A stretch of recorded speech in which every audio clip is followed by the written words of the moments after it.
Hello everyone, and welcome back to the channel.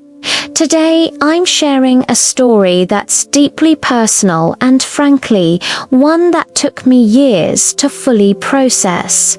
It's a story about fear, loss, and a strange, unexpected path to healing.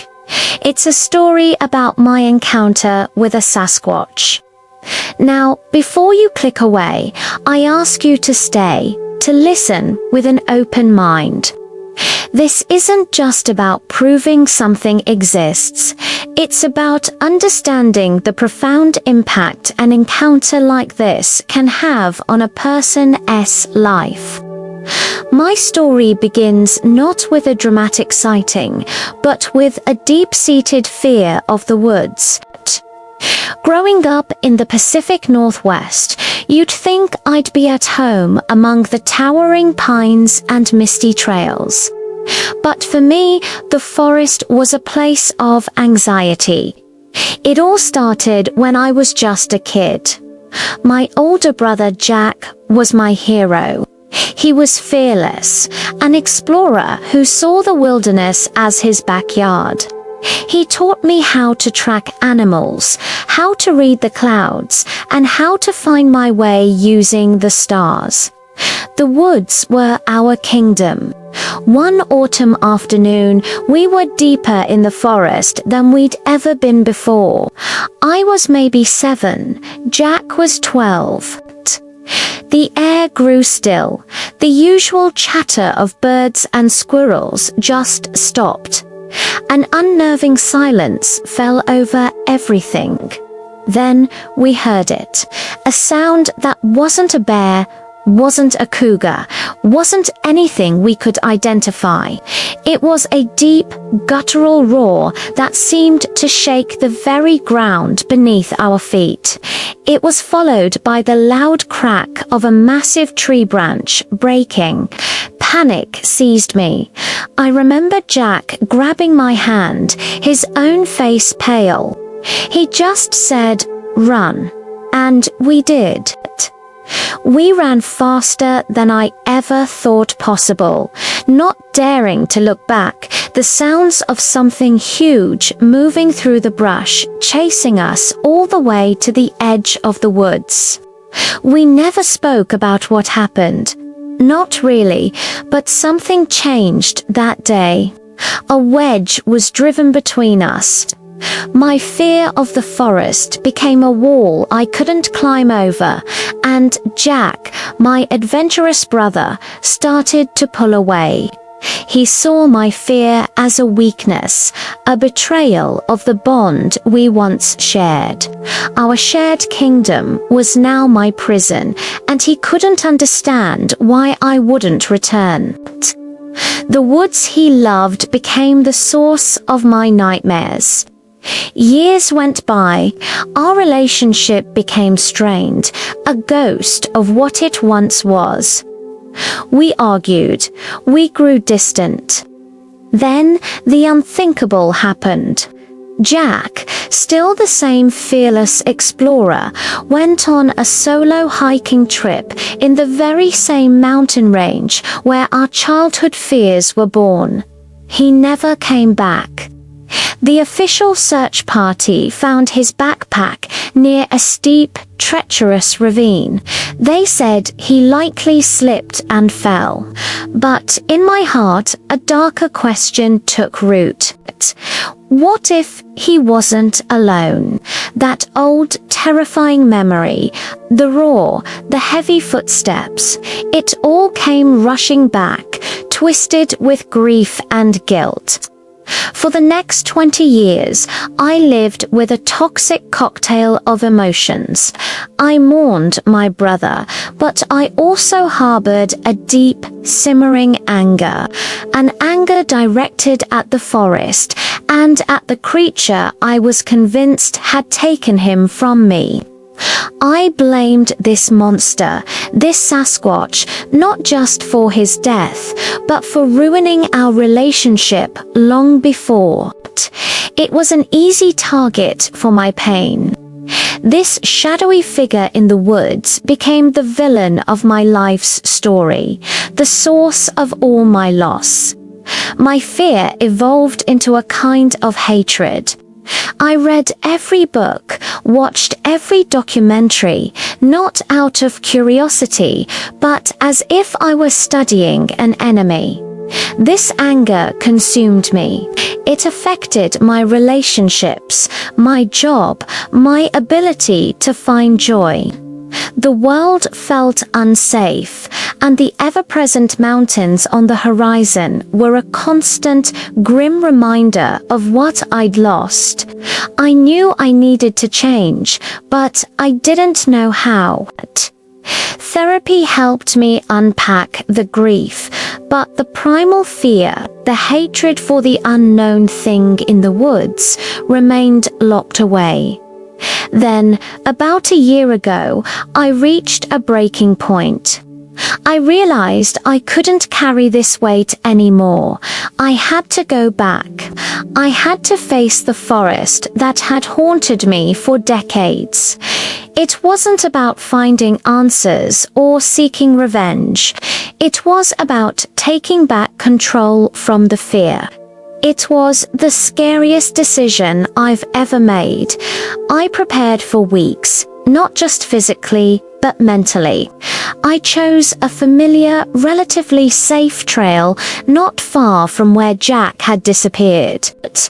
My heart pounded with every step I took onto that dirt path. Every rustle of leaves, every snap of a twig sent a jolt of adrenaline through me. The forest felt alive, watching me, and the old terror was a physical presence, cold and heavy on my shoulders. I almost turned back a dozen times. But then I'd think of Jack, and the need to do this for him and for me pushed me forward. I hiked for a few hours, pushing deeper into my fear. I found a small clearing by a creek and sat down. I just sat there, forcing myself to breathe, to listen, to just exist in the place I hated most. I closed my eyes and let the memories flood in, the good and the bad. I thought of Jack, of his laughter, of his frustration with me, and I let myself cry, really cry, for the first time in a long time. That's when it happened. As I sat there, emotionally spent, I heard a sound. It wasn't the aggressive roar from my childhood. It was different. A low, mournful, almost melodic sound. A single, long whoop that echoed through the valley. It wasn't threatening. It was sad. My first instinct was to run, the old panic flaring up. But I was frozen. Not by fear this time, but by a strange sense of curiosity. The sound was beautiful, in a haunting sort of way. Slowly, I opened my eyes, and across the clearing, maybe 100 yards away, standing partially behind a massive Douglas fir, was a figure. It was huge, easily 8 feet tall, covered in dark reddish-brown hair. Its sheer size was breathtaking. It wasn't a bear. Its proportions were distinctly humanoid. It stood perfectly still, just watching me. I could see the powerful muscles in its shoulders and chest. I couldn't make out its facial features in detail, but I could feel its gaze. This was it. The monster from my nightmares, the creature I had hated for 20 years. But as I looked at it, the hatred began to melt away. All I saw was a magnificent, powerful being. It wasn't menacing, it wasn't aggressive, it was just there, standing in its home, watching this strange, weeping human who had invaded its space.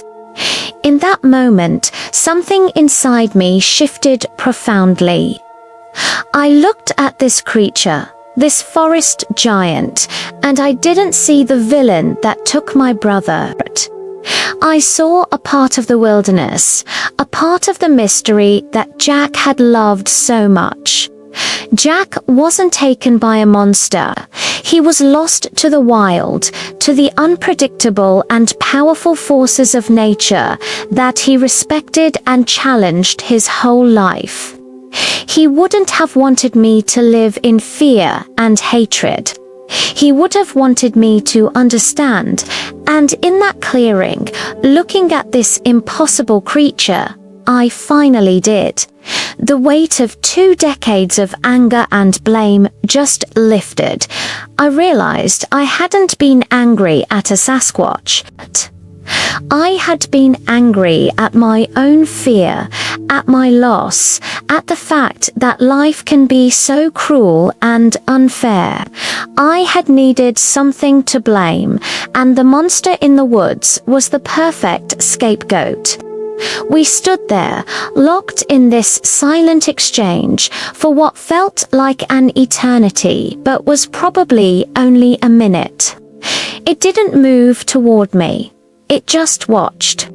Then, as quietly as it appeared, it turned, and with a few long, silent strides, it was gone, melting back into the shadows of the forest. And I was alone again, but everything was different. The silence that followed wasn't empty or menacing. It was peaceful. For the first time since I was a child, the forest felt like a sanctuary again, not a prison.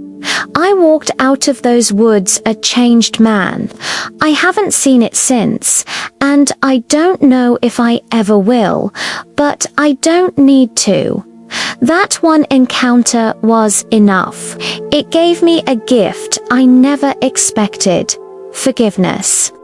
I forgave the creature, I forgave the forest, and most importantly, I started to forgive myself. I found a way to reconnect with my brother's memory, not through shared fear, but through a newfound respect for the wild, mysterious world he adored. The forest is no longer a place of nightmares for me. I go back often. It's where I feel closest to Jack. I still feel a sense of awe, a deep respect for the power and the secrets it holds. And sometimes, when the wind whispers through the trees, I listen for that haunting, melodic call, and I smile. Thank you so much for listening to my story. I know it's a lot to take in, but it's my truth.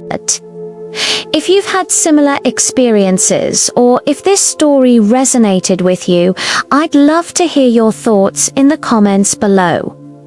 Please be respectful of one another. Don't forget to like and subscribe for more stories that explore the unexplained. Until next time, stay curious and keep an open mind.